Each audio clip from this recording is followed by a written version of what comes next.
वृंदावन के एक छोटे से गांव में एक गरीब विधवा स्त्री रहती थी। नाम था तुलसी। उसका कोई नहीं था सिवाय भगवान श्री कृष्ण की भक्ति के। हे कृष्णा, तुम ही मेरे माँ बाप हो, तुम ही मेरे पुत्र हो और तुम ही मेरे स्वामी हो। बस एक दिन मुझे अपना बेटा बना लो, फिर मैं चैन से मर जाऊंगी। हर दिन तुलसी बिना खाए पिए मंदिर जाती, तुलसी के पत्ते तोड़ती और श्री कृष्ण को अर्पण करती। उसकी आंखों में हमेशा एक ही अरमान झलकता था, एक बार भगवान उसे माँ कह दें, एक दिन का ही सही। इस बूढ़ी को देखो, लगता है भगवान से बेटा मांग रही है। अरे भगवान कोई किराए पर बेटे नहीं देते। गांव वाले उसका मजाक उड़ाते, पर तुलसी की भक्ति अडिग थी। वह हर ताने को सहकर भी प्रभु के प्रति समर्पित रहती। तेरे बिना इस जीवन में कुछ नहीं बचा प्रभु।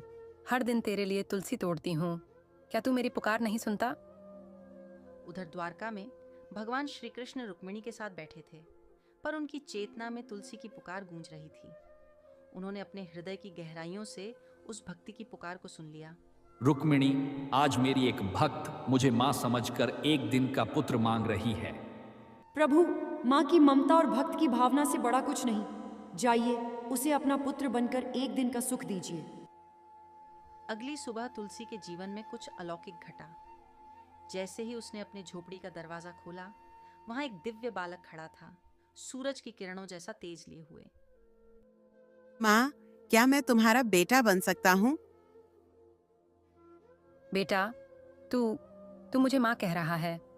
नहीं नहीं, ये सपना तो नहीं। अरे धीरे, गिर जाएगा। देख बेटा, ये तेरी गुड़िया और ये तेरी लकड़ी की गाड़ी। उस दिन तुलसी ने वर्षों बाद माँ बनने का सुख जिया। उसने खाना बनाया, खिलौनों से खेला और बेटे की गोद में सोई। वह हर पल उस बालक को निहारती रही, जैसे उसके जीवन की हर अधूरी रेखा अब पूरी हो गई हो।